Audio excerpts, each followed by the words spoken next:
Nossa próxima palestrante, professora da Unifacisa, enfermeira graduada em enfermagem pela UEPB, especialista em saúde da família e comunidades, FIP e UNASUS, UPE, mestre em saúde pública pela UEPB e doutora em enfermagem pela UFRN, docente da Unifacisa, professora Emanuela de Castro Marcolino.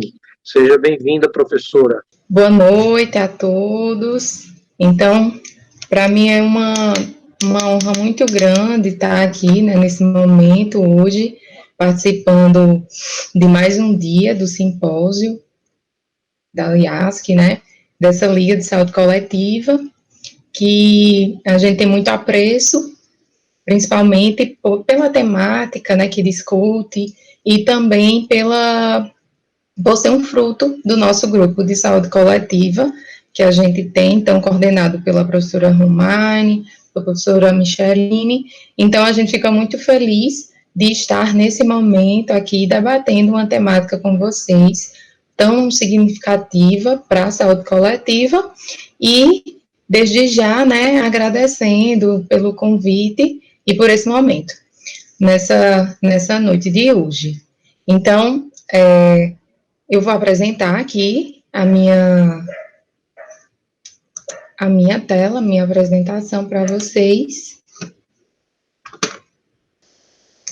Ótimo, gente. Então, o que eu já havia começado, né, a comentar era justamente o conceito dessa população, né, do que é a pessoa em situação de rua. Então, esse é o conceito que a gente toma, né, por base, que é o conceito da política nacional voltada à pessoa em situação de rua. Então, seguindo, né, essa população apresenta uma vulnerabilidade muito específica devido à sua própria condição, da sua própria especificidade, né, nessa condição de ausência de moradia ou de permanência nas ruas. Então, existe muito preconceito, né? Esse preconceito leva a uma invisibilidade social dessas pessoas, porque quem nunca passou por uma situação, por uma pessoa em situação de rua e simplesmente nem visualizou aquela pessoa, né? Então, realmente é uma população que vive à margem da sociedade e tem uma grande invisibilidade, porque é aquela população que ninguém olha, presta atenção. Então, tudo isso dificulta o acesso dessa população a políticas públicas. O fato dessa população não ter acesso a políticas públicas, seja de saúde ou políticas sociais, isso já é um fator para aumentar a vulnerabilidade dessas pessoas. Além disso, a gente tem a alimentação incerta, as situações de violência que essas pessoas passam, não só a alimentação, né, mas também a privação de sono, porque muitos que estão em situação de rua não dormem durante a noite, não é que preferem, né, a condição que eles estão é mais seguro dormir durante o dia, porque a rua é movimentada, então é menos tendencioso a situações de violência com essas pessoas. Então, por isso que muitas vezes acontece, a gente passa na rua e vê pessoas em situação de rua dormindo durante o dia. E muitas pessoas julgam, né, esse comportamento. Porque não faz nada, porque não trabalha. E muitas vezes, durante a noite, não é seguro para essas pessoas dormirem, a depender do local que elas estão habitando. Então, as situações de violência, o sono incerto, a falta de um local apropriado para higienização, tudo isso só aumenta a vulnerabilidade dessas pessoas e também interfere totalmente na adesão a tratamentos de saúde, né? Porque imagine uma pessoa você tem que seguir um esquema terapêutico com essa pessoa, um esquema de tratamento, de tomar, por exemplo, 2 comprimidos por dia. essa pessoa não tem acesso nem à água, como é que ela vai tomar? Onde ela vai guardar essa medicação? Então, vejam que as especificidades da população em situação de rua são muitas, e isso realmente interfere, aumenta a vulnerabilidade dessa população. Por isso que a gente precisa, realmente, enquanto setor saúde, olhar para essa população de uma maneira mais específica, tá? Então, nessa perspectiva, quem são essas pessoas que estão em situação de rua? A gente tem uma dificuldade grande de registros oficiais dessa população. Então, em 2008, ocorreu uma pesquisa nacional com as pessoas em situação de rua, e é o dado mais oficial que nós temos, inclusive até hoje. Por quê? As pessoas em situação de rua iam entrar no censo de 2020. Como não houve o censo, postergou essa situação, e há também um grande desafio em fazer o censo das pessoas que estão em situação de rua por conta da própria mobilidade.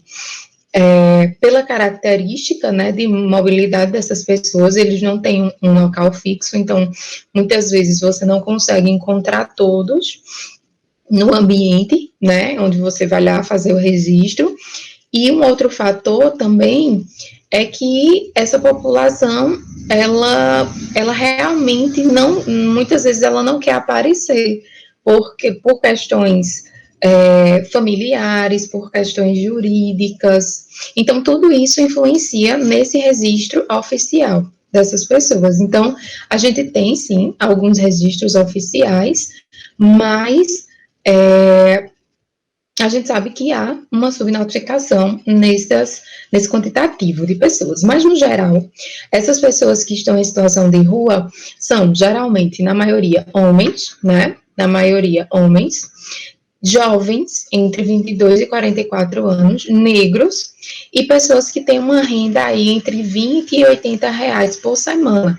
Porque, assim, a maioria tem alguma atividade laboral, podemos dizer, seja na informalidade, tá? Quando a gente pensa nos vínculos familiares dessas pessoas, a gente percebe que alguns realmente têm contato com seus parentes. Não é a maioria, mas 34,3% mantém contato com os parentes da cidade. Muitos, e 51,9% possuem parentes na cidade onde eles estão. Isso significa dizer que nem todo mundo que tem parentes na cidade tem acesso a esses familiares, tá?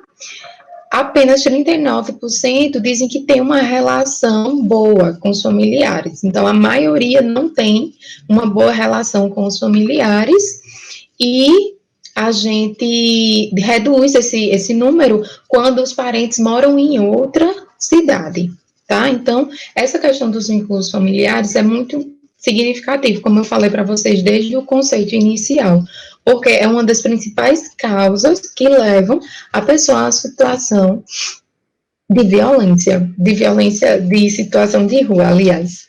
E aí, também a questão educacional dessa população é muito fragilizada, A gente percebe que a maioria do percentual, no caso 48,4%, tem um primeiro grau, escolar incompleto, então ensino fundamental. Muitos não têm uma formação, porque já vem um processo de sair de casa, de não ter apoio familiar, um contexto em que essa pessoa já não mantinha o ensino, a educação de maneira regular, mas a maioria indica que sabe ler e escrever. Então, assim, a gente tem um perfil também bem heterogêneo, Porque, mesmo que seja um percentual mínimo, nós temos pessoas com ensino superior em situação de rua. Ensino superior completo em situação de rua. Essa é uma realidade também, tá? Porque o que eu quero colocar para vocês é que o que leva essa pessoa à situação de rua, muitas vezes, não tem relação total com essa formação escolar, tá? Esse aqui é um perfil, mas não que tem uma relação com essa educação aí formal dessa pessoa. Então, como eu comentei para vocês, a maioria das pessoas que estão em situação de rua faz ou pratica algum tipo de atividade remunerada. A maioria faz reciclagem, né, de lixo, alguns flanelinhas, trabalham na construção civil, carregadores, estivadores, então, eles tentam, de alguma forma, ter alguma renda, né? Então, assim, mesmo assim, ainda há um percentual que não tem nenhuma atividade remunerada, mas 50% dessa população, aproximadamente, tem alguma profissão, afirma ter. Isso significa dizer que também há um percentual dessas pessoas que estão em situação de rua que tinham uma profissão anteriormente e que, por algum motivo, estão, nesse momento, em situação de rua, né, por um desemprego, por desestabilização familiar, e eu vou até mostrar aqui algumas histórias para vocês compreenderem, né, como é complexa essa questão da pessoa chegar até a situação de rua, e que muitas vezes a sociedade, né, tem um olhar extremamente preconceituoso para a pessoa em situação de rua, como se fosse uma escolha daquela pessoa estar ali. E a maioria não é. A maioria é por questões de conflitos familiares. Muitas pessoas que estão em situação de rua são também de outras populações vulneráveis, como a população LGBT, QIA+, né? Então, pessoas que são da população homoafetiva, trans, que não são aceitas na família e acabam indo para a condição de situação de rua. Pessoas que sofrem violência em casa, há muitas histórias de violência no seio familiar, violência doméstica, de pessoas que se sentem melhor na rua do que em casa. Então, muitos preferem, entre aspas, né, preferem estar na rua porque o contexto familiar não é acolhedor, nunca foi acolhedor, é violento. Então, não é escolha, né?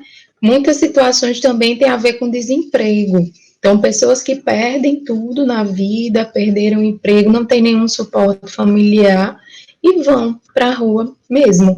E há uma parcela que aí muitas vezes a sociedade associa muito mais a esse fator, que também é um dos fatores, uma das razões para as pessoas irem para essa situação de rua, mas não é o preponderante, que no sentido total, né? As pessoas que têm problemas com álcool e drogas. De fato, é uma das situações, principalmente o alcoolismo, né? Às vezes a família não apoia, a família não acolhe. Então, as pessoas abandonam a família pela questão dessa dependência química, tá? Mas, como eu venho discutindo aqui com vocês, há histórias e histórias de pessoas que vivenciaram situações, né, que acabaram levando elas para essas situações, para essa situação de rua. Então, tanto que eu destaquei aqui, né, cada vida uma história. Então, a gente tem a história aqui, por exemplo, de Joaquim. Joaquim saiu de casa há 2 anos, pois não gostava da severidade do pai, né? Estudou até o 7º ano, mas parou, porque não tinha paz, nem para estudar. Um negócio meio contraditório, ele mesmo disse, né? Já trabalhou em empresas, mas ele está sem documento de identificação, ele não consegue com outros empregos, né? E ele se orgulha de já ter trabalhado, né, e de ter construído, ele fazia parte da construção. Então, hoje, Joaquim vive na rua, sem trabalho, também não tem benefício social, e ele acessa o Centro Pop. Eu vou até falar um pouco do Centro Pop para vocês. E aí, Joaquim finaliza dizendo assim: o mundo é complexo, eu fico perplexo, né, ele diz. Então, muitas condições, né, a complexidade da vida acaba levando essa pessoa para um contexto que nem ela mesma sabe direito como tudo se desencadeou. É a mesma história também de Messias, né? Messias diz que já morou em mais de 5 cidades, né? Agora, a problemática de Messias foi a dependência química, né? Quando ele morava em São Paulo, começou a usar drogas e aí realmente abandonou a casa, a família e foi para a rua. E parece que, assim, depois que a pessoa vai para a rua, ela meio que se acostuma com aquele ambiente e há uma dificuldade de voltar para a vida anterior, né? Então, ele cita que há muita dificuldade de conseguir emprego na rua, porque sente muito preconceito, né, da sociedade. E aí ele até enfatiza, dizem que quem mora na rua não sabe respeitar regras, mas onde mais tem regras é na rua. Aí ele diz, não pode mexer com a mulher do outro, tem que respeitar os pertences do outro, né, não pode estar dedurando o outro, né, então, assim, a própria rua tem suas regras, e eles respeitam essas regras. Da mesma forma, a história de Carolina, né? Carolina é uma mulher que está na rua sozinha, e ela prefere estar sozinha na rua porque ela diz que existe até o machismo dentro da rua. Os homens colocam as mulheres para pedir, vamos dizer assim, na rua. Então, ela prefere estar só na rua. E ela foi para a rua porque perdeu o emprego, acabou deixando os filhos com a mãe dela e foi tentar, né? A vida terminou que não deu certo e foi parar nas ruas. Então, são muitas, né, histórias, eu trouxe aqui algumas histórias para vocês sentirem como cada pessoa que está ali na rua, que a gente passa direto por elas, não dá nenhum, né, a gente não para pensar na história de vida daquele sujeito que pode ter passado por uma série de situações de sofrimento para estar ali, tá? Então, essa é uma reflexão que a gente traz, e só assim a gente consegue visualizar essa pessoa em situação de rua com outro olhar, né? Com menos preconceito, com menos estigma, com menos exclusão.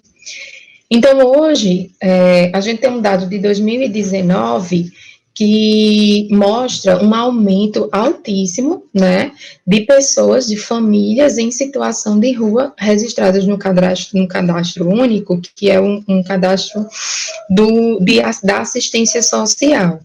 Então, em 2012, existiam cadastradas 7.368 famílias no Brasil. Em 2019, passou para 119.636 famílias, considerando que nem todas pessoas e famílias estão cadastradas nesse cadastro único, tá? Então, isso mostra como o contexto socioeconômico brasileiro também influencia. A gente tem passado num processo de desemprego, né? Não só em relação à pandemia, porque esse dado é anterior à pandemia, mas uma situação aí de crise econômica no Brasil que reflete quanto maior o desemprego, mais pessoas estão em situação de rua. E essa é uma preocupação também atual frente à pandemia, tá? Porque vocês viram, um dos principais fatores para a pessoa estar em situação de rua é, de fato, o desemprego, né? E aqui a gente traz um dado ainda mais atual, que é de março de 2020, de março desse ano, onde a gente tem no Brasil, então, um número estimado, né, de pessoas em situação de rua de 221.869 pessoas em situação de rua no Brasil, vivendo nessa condição de vulnerabilidade por todos esses fatores que a gente já vem discutindo. E aí, toda essa população em situação de rua passa por diversas situações, né? Situações que são reflexo desse estigma e dessa invisibilidade. Então, nessa pesquisa que foi feita com as pessoas em situação de rua, né, foi perguntada a elas quais foram as experiências de impedimentos vivenciadas, né, por essas pessoas. E eles relataram entrar num estabelecimento comercial, entrar num shopping, entrar num transporte coletivo, entrar em órgãos públicos, bancos, ou até ser atendido na rede de saúde. Então, muitas vezes, a pessoa em situação de rua, ela é impedida de ser atendida num serviço de saúde, num serviço de urgência, na atenção básica, por ser uma pessoa nessa situação. E aí a gente precisa discutir que existem direitos já, né, garantidos a essa população. Então, muitas pessoas sofrem esse tipo de situação, primeiro porque eles desconhecem os direitos, né, muitas pessoas em situação de rua nem sabem, nem conhecem os direitos que possuem, e a sociedade realmente que exclui, porque são cidadãos, assim como todos nós somos, e são detentores dos mesmos direitos que nós somos, tá? E aí, existem relatos, né, dessas pessoas que comentam muito sobre essa exclusão e esse preconceito, né? Monteiro foi uma pessoa em situação de rua e conta um pouco dessa história, né? Ele diz, quando você tem um CEP, um endereço, você pode arrumar um emprego, acessar a saúde. Quando você não tem nenhuma moradia, um comprovante de endereço, vão lhe barrar, vão fechar as portas, né? Então, é diferente você estar em um espaço que tem 50, 100 pessoas. As pessoas não vão dar emprego para uma pessoa que mora num albergue, né? Então, existe muito preconceito ainda. Então, é como se essa pessoa ela chega na situação de rua e ela não saísse, ela não consegue sair desse meio, porque existe um estigma e um preconceito muito grande, poucas pessoas dão oportunidade às pessoas que estão em situação de rua, como é que elas vão sair desse contexto, né? Então, é exatamente isso que ele coloca. Uma outra, e aí ele ainda complementa, né? Andava a pé, as pessoas não davam carona por eu ser negro, né? Além de pessoa em situação de rua, um homem negro. Quando você está na rua, né, você não tem mais expectativa da família, não tem ninguém para ligar, não tem ninguém para falar, para dar um bom dia, para dar uma risada. Todas as pessoas que passam por você, né, por você, ele falando, te acham invisível. Então, não tem sentido de viver para o mundo, né? Vivemos esperando que logo dê para sair desse sofrimento e descansar o seu corpo físico. Quanto sofrimento nessa fala dessa pessoa, né? Uma pessoa só pela família, uma pessoa só pela sociedade, que passa por aquela pessoa todos os dias e nem olha para ela. Então, quando a gente se aproxima de uma pessoa em situação de rua, a gente começa a entender que existe uma pessoa, existe um sentimento, existe uma história de vida ali, né? Que sente tudo isso. Então, puxando tudo isso que eu já falei para vocês, a gente precisa refletir, então, sobre essa inclusão social, como eu estava falando para vocês. A pessoa em situação de rua é um sujeito de direitos. E entendendo essa pessoa como um sujeito de direitos, a gente precisa compreender que são necessárias políticas públicas, é necessário garantir o acesso dessa população a políticas públicas sociais e de saúde, né? Então, o acesso à saúde é fundamental porque é um direito humano básico e pelo SUS é um direito de todos, né? E aí, sendo uma pessoa de direitos, a gente precisa também combater a violência a essa população. Então, as políticas têm sido criadas, e aí eu vou focar mais no âmbito da saúde agora, nessa garantia desses direitos dessa população, né, e da sua inclusão na sociedade, como uma mão, né, que a gente estende a essa pessoa que está tão sem expectativas. Então, dentro dessas falas dessas pessoas, né, que eu citei aqui, a gente percebe muito esse impedimento de acessar os serviços de saúde. E uma das garantias que o SUS promoveu desde 2011, foi a partir da portaria 940, é a dispensa de endereço para que a pessoa em situação de rua tenha o seu cartão do SUS. Então, não precisa ter endereço para adquirir o cartão do SUS. Qualquer pessoa em situação de rua deve ser cadastrada, deve ter o seu cartão do SUS e deve ser atendido em qualquer estabelecimento do SUS.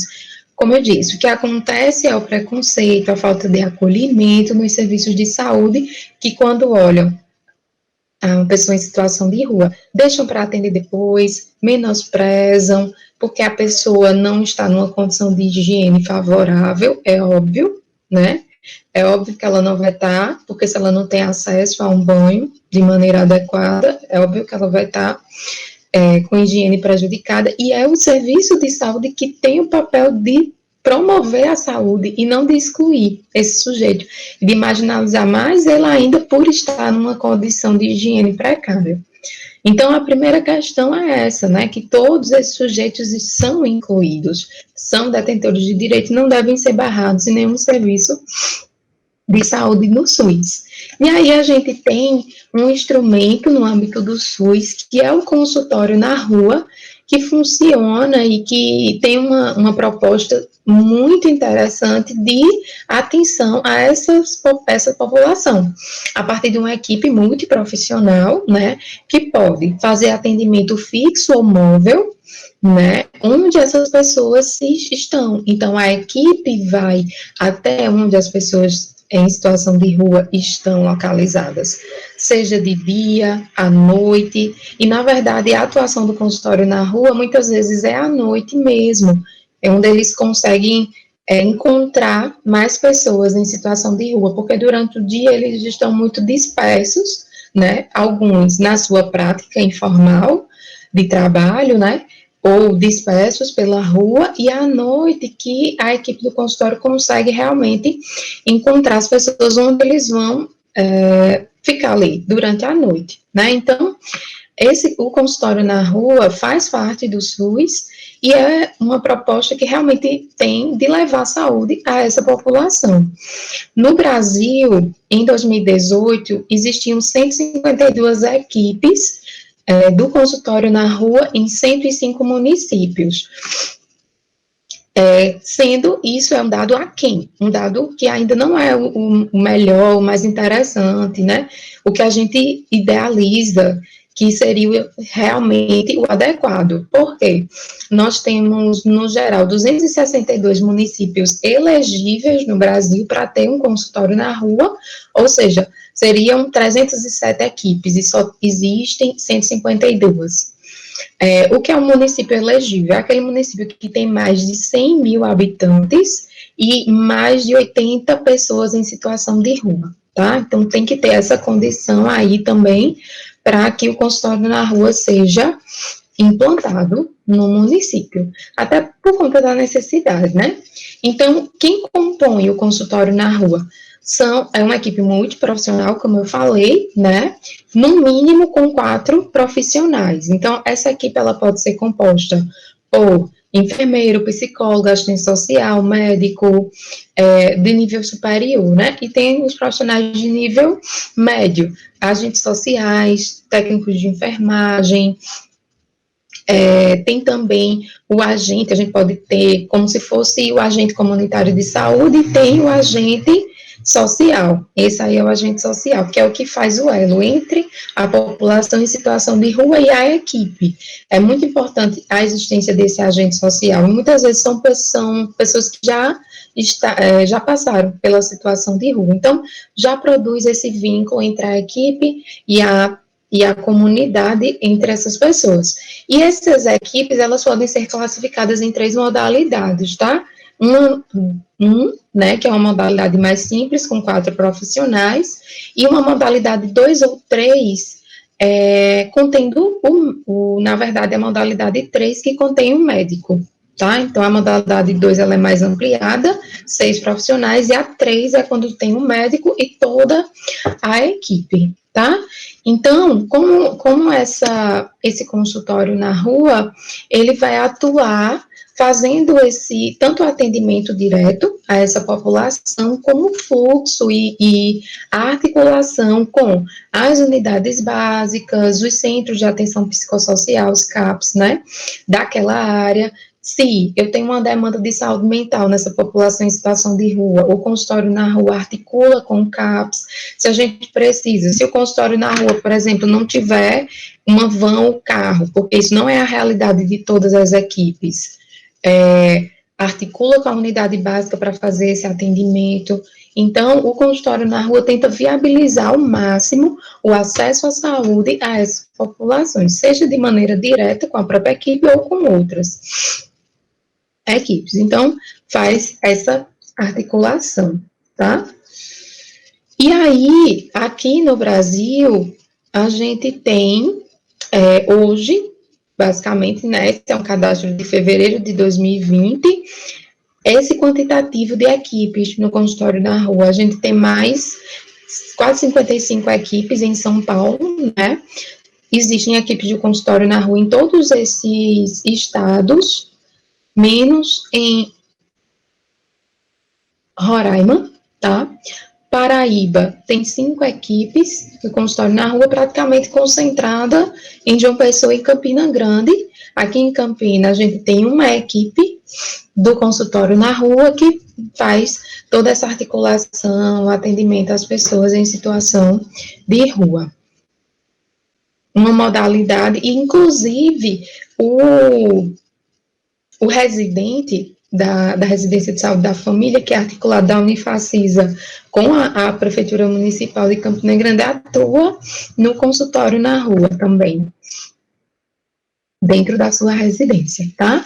Então, quais são os principais problemas, né, de saúde que essa equipe do consultório na rua vai realmente lidar, né, vai se deparar com essa população? Então, a maioria das situações são problemas com os pés, porque muitos não usam calçado, então eles têm problemas seríssimos com os pés, de ferimento mesmo, e de higienização, né? As infestações, isso o manual coloca, né, como dermatites, problemas de pele relacionados também à higiene, né, as ISTs de um modo geral, a gravidez de alto risco, porque assim, as mulheres que estão em situação de rua e engravidam, a gente já considera como uma gravidez de alto risco. E a equipe do consultório na rua pode sim estar fazendo o acompanhamento dessa gestante, né, todo o seu pré-natal, com apoio da equipe de atenção básica do território. E também doenças crônicas, né? O próprio consumo do álcool e das drogas é um fato, isso daí é um fato na população em situação de rua, mas a gente precisa olhar para essa dependência química, muitas vezes dessas pessoas provém de uma demanda de saúde mental. Muitos usam algum tipo de droga, porque já vive num contexto de vida sem expectativas. Vocês viram a fala de uma pessoa em situação de rua, são pessoas sem expectativas, então a dependência química é meio que uma fuga para todo esse processo. Situações de saúde bucal também, né, porque são pessoas que dificilmente fazem higienização oral. E a tuberculose, né? Por incrível que pareça, a tuberculose é uma doença que a gente sabe que tem tratamento, que a gente pode prevenir, ainda acontece entre as pessoas em situação de rua. Então, o consultório na rua vai lá, faz a coleta de escarro, faz o exame, volta e fica fazendo o tratamento com esse paciente, ele na rua. Tá? Então, o consultório na rua tem esse papel. Deixa eu caminhar que meu horário está quase batendo. Então, aqui algumas imagens, né, do consultório na rua atuando. Vocês podem ver que tem como se fosse uma van, um carro do consultório na rua, né? Como eu disse, não é a realidade de todo o município. Por exemplo, aqui em Campina Grande, a gente não tem um carro. A gente não tem um carro específico. Então, a equipe do consultório na rua, óbvio que eles se deslocam com o carro da prefeitura, mas não é um carro do consultório, entende? Então, assim, é um desafio muito grande, mas quando você entra em contato com a equipe, e a gente já teve a oportunidade, né? Eu não poderia deixar de trazer essas imagens dos nossos alunos de saúde coletiva, de medicina, junto com a equipe do consultório na rua, junto com as pessoas em situação de rua, vendo exatamente a atuação do consultório, né? Então, assim, como a gente pode realmente oferecer saúde para essa população? Muitas vezes a gente coloca barreiras. As barreiras muitas vezes são criadas por nós, profissionais mesmo. Então a gente precisa quebrar essas barreiras e levar saúde para essa população que é tão vulnerável, que é tão frágil, que tem tanta vulnerabilidade.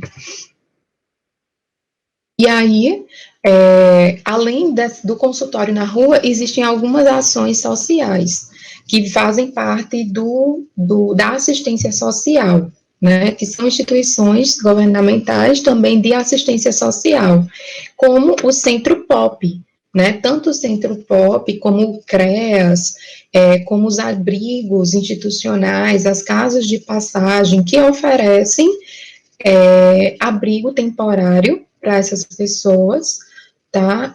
Principalmente aquelas pessoas que querem passar um tempo nesse abrigo para procurar emprego. Então, muitos, né, principalmente nos grandes centros, São Paulo, Rio de Janeiro, existem os abrigos que as pessoas em situação de rua são lá abrigadas, né, e em algum momento, quando conseguem um emprego, saem dessa situação. Então, existem esses serviços de assistência social, e o Centro POP é um espaço de caráter municipal que oferecem realmente esse tipo de serviço para a população. Eu destaquei o Centro POP, que é o Centro de Referência Especializada para as Pessoas em Situação de Rua, porque a gente tem aqui em Campina Grande o Centro POP, que funciona na Prata, próximo à Feira da Prata. Então, lá, a pessoa em situação de rua vai ser acolhido, né, pode guardar os seus pertences, ficando lá, né, óbvio. Tem a oportunidade de ter uma higiene pessoal, alimentação, os assistentes sociais vão emitir os documentos dessa pessoa. Então, é realmente aquela pessoa que quer procurar um caminho para sair dessa situação de rua. E o Centro POP também vai ajudar na reinserção dessa pessoa, no contato com o familiar, com a família, né? Tentar articular essa volta dessa pessoa para o ambiente familiar, a depender da situação, né? A depender da situação. Como eu falei para vocês, há situações familiares que totalmente desestruturadas, que realmente é difícil produzir essa reinserção, mas a gente também pode estimular a reconstrução de novos projetos de vida para essas pessoas, estimular a formação, a capacitação, a busca de um emprego. Então, vejam que a questão social influencia muito na permanência dessas pessoas que estão, né, em situação de rua. E aí, caminhando para o nosso fim, né, e essas pessoas, nesse momento que a gente está vivendo agora, em 2020, e a Covid-19, né? Houve uma preocupação extrema, assim, com essas pessoas em situação de rua, pois a questão da higienização zero, né? Então, quando digo assim, os órgãos começou a pensar algumas estratégias para tentar minimizar essa condição. E até, assim, foi uma temática que começou a surgir nos jornais, na mídia, né? E os órgãos, principalmente municipais, começaram a pensar em estratégias, né? Abrigos para manter essas pessoas durante a pandemia, acolher elas, produzir acesso à higienização dessas pessoas, mas eu digo a vocês que essas ações, elas foram pontuais, tá? tanto de abrigamento, quanto de alimentação, orientação, higiene, acesso a serviço de saúde, dependeu de cada município. É tanto que aqui a gente destaca São Paulo, Recife, São Luís e João Pessoa. João Pessoa criou um esquema de distribuição de kits de higiene para essa população em situação de rua e também o acesso à equipe do consultório na rua para estimular a vacinação contra a influenza a essa população e testagem e avaliação da Covid-19 nessa população. Então, vejam que são ações muito específicas de cada território, né, dependendo da decisão municipal ou estadual, tá? Então, diante dessa pandemia, a gente viu várias ações, isso eu estou falando de ações públicas, né, governamentais. Nós vimos várias ações também não governamentais, mas, de um modo geral, a gente ainda tem muitos desafios associados a essa população em situação de rua. Por quê? A gente tem insuficiência de vagas em abrigo, né, em locais de abrigo. No caso da Covid-19, é difícil fazer a testagem dessas pessoas em situação de rua, porque nem sempre encontram todos no momento que vai na busca ativa essas pessoas. A falta de articulação entre o SUAS, que é a assistência social, e o consultório na rua, às vezes isso impede também, né? A falta de acesso a espaços de higienização por essa população. Então, tudo isso são grandes desafios. Mas eu digo a vocês, realmente, atuar com a população em situação de rua é um grande desafio, porque é uma população muito marcada por traumas, por dificuldades, é difícil chegar nessa população, mas é possível. E existem muitas ações exitosas que a gente pode perceber, tais como não governamentais, né? Pessoas da sociedade atuando junto a essas pessoas em situação de rua, e assim a gente consegue levar mais dignidade, mais respeito, né, a essa população. Quando a gente vê uma pessoa em situação de rua que corta o cabelo, faz uma barba, é outra pessoa, né? Então, essas ações exitosas são também da SEMAS, o projeto Banho de Cuidados, né, que é da assistência social, não é da saúde, mas existe um projeto do consultório na rua, realmente levar esse banho para essa população, tá? Então, para a gente finalizar, então a gente tem esse poema, né, que eu acho super, assim, impactante, mas bem reflexivo, de Manuel Bandeira, que diz o seguinte, né, vi ontem um bicho na imundície do pátio, catando comida entre os detritos. Quando achava alguma coisa, não examinava nem cheirava, engolia com voracidade. O bicho não era um cão, não era um gato, não era um rato. O bicho, meu Deus, era um homem. Então, essa é a condição de vida das pessoas em situação de rua, e eu agradeço demais a atenção de vocês. Aqui está o meu contato, qualquer pessoa pode entrar em contato, vocês sabem que eu sou muito aberta, e eu deixo aqui essa mensagem final minha, né, de que o mundo seria um lugar melhor se as pessoas se perguntassem com mais frequência, né, e se fosse comigo, e se fosse você que estivesse ali, em situação de rua.